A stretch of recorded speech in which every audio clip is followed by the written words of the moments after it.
Hello, എല്ലാവർക്കും നമസ്കാരം. എൻ്റെ ഒരു പുതിയ വീഡിയോയിലേക്ക് എല്ലാവർക്കും സ്വാഗതം.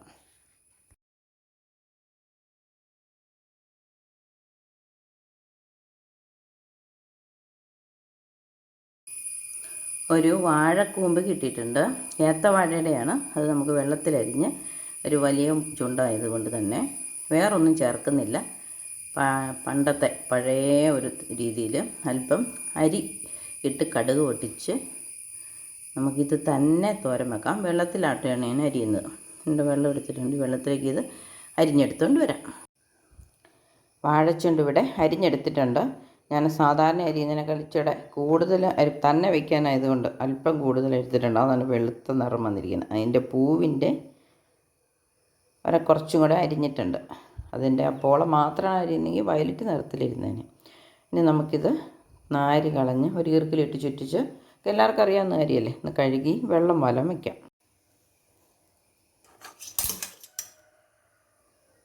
ഇത് ഒരല്പം നേരം വെച്ച് ഇതിൻ്റെ വെള്ളം വന്നപ്പോൾ ഇതൊരു പാത്രത്തിലേക്ക് മാറ്റിയിട്ട് ബാക്കിയും കൂടെ നമുക്ക് അതുപോലെ വെള്ളം വലം വെക്കാം.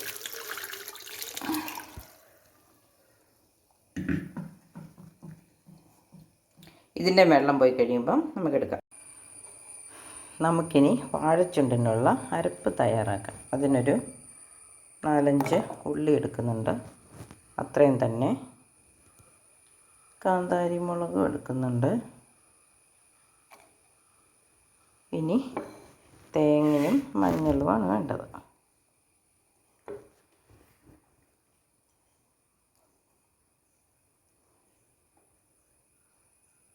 ഇതൊന്ന് അരച്ചെടുക്കാം. നമ്മുടെ വാഴച്ചുണ്ട് ഇവിടെ ഞാൻ കഴുകി വാരി വെച്ചിട്ടുണ്ട്. ഇനി ഒരു ചട്ടി അടുപ്പത്ത് വെച്ചു. അതിനകത്ത് എണ്ണ ഒഴിച്ചു. വാഴച്ചുണ്ടിന് ഒരല്പം എണ്ണ ഒഴിച്ചിട്ടുണ്ട് കൂടുതൽ. ഇനി കടുകിടുന്നില്ല. ഇനി വരും 2 അരിമണിയാണ് ഇടുന്നത്. കഞ്ഞി വെക്കുന്ന കൂട്ട് അരി അങ്ങനെ ഇട്ട് ഞാൻ കണ്ടിട്ടുണ്ട്. അത് എന്തിനാണെന്ന് ചോദിച്ചാൽ എനിക്കറിയാൻ പാടില്ല. എനിക്ക് തോന്നുന്നത് ഉള്ളിയും കുറവാണ് ഇടുന്നത്. ഉള്ളി ഇട്ടാലും ഒത്തിരി അധികം ഉള്ളി കടുക് പൊട്ടിക്കാനിട്ടാൽ ഉള്ളി ആ എണ്ണ വലിച്ചെടുക്കും. അപ്പോൾ വാഴച്ചുണ്ടിന് ഇച്ചിരി എണ്ണ ആവശ്യമുള്ളതാണല്ലോ, അതുകൊണ്ടായിരിക്കും. അവിടെ ഞാനൊരല്പം ഉള്ളി പേരിന് മാത്രമേ ഇടുന്നുള്ളൂ. പിന്നെ അല്പം കറിവേപ്പില. ഇനി നമുക്ക് മുളകരച്ചതിട്ട് ആദ്യം മുളകരച്ചതിട്ടിട്ട് വാഴച്ചുണ്ട് ഇടുവാണെങ്കിൽ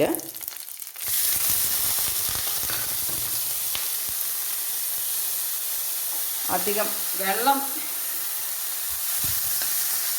തേങ്ങയ്ക്കകത്തെ അരപ്പിനകത്തെ വെള്ളം ഒന്ന് പറ്റും. പിന്നെ തേങ്ങയ്ക്കകത്തേക്ക് ഇടുമ്പോൾ വാഴച്ചുണ്ട് കട്ട കെട്ടാതിരിക്കുകയും ചെയ്യും. ഇനി നമുക്ക് ഈ അരിഞ്ഞ് വെച്ചിരിക്കുന്ന കഴുകി വെച്ചിരിക്കുന്ന വാഴച്ചുണ്ട് ഇട്ട് കൊടുക്കാം.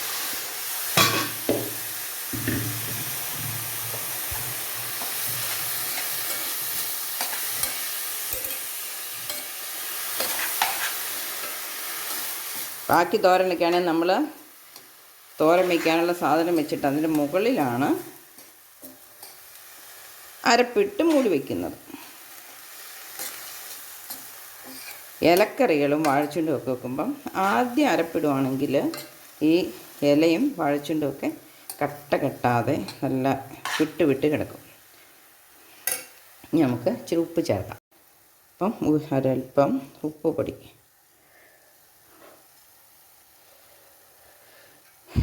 ഇനി ഇതുവരെ ഞാൻ തീ കുറച്ച് വെച്ചിരുന്നേ. ഇനി ഒരല്പം തീ കൂട്ടി വെച്ചിട്ട് മൂടി വെച്ച് വേവിക്കും. എണ്ണയ്ക്കകത്തിട്ടത് കൂടാതെ ഒരല്പം കറിവേപ്പിലയും കൂടി ഇട്ടേക്കാം ഇതിൻ്റെ മുകളിൽ.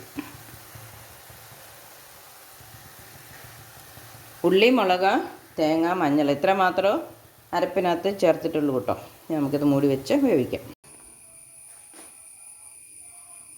വാഴച്ചുണ്ട് തോരൻ സൂപ്പർ തോരനാണ്. അത് എങ്ങനെ കിട്ടിയാലും വാഴച്ചുണ്ട് നഷ്ടപ്പെടുത്തരുത്. കറി വെച്ച് ഉപയോഗിക്കണം കേട്ടോ. നമ്മുടെ ചുണ്ട് തോരൻ എന്തായെന്ന് നോക്കിക്കേ. വെള്ളമൊക്കെ പറ്റി ഉപ്പുണ്ടോയെന്നൊന്ന് നോക്കാം അല്ലേ. ഉപ്പുണ്ട്.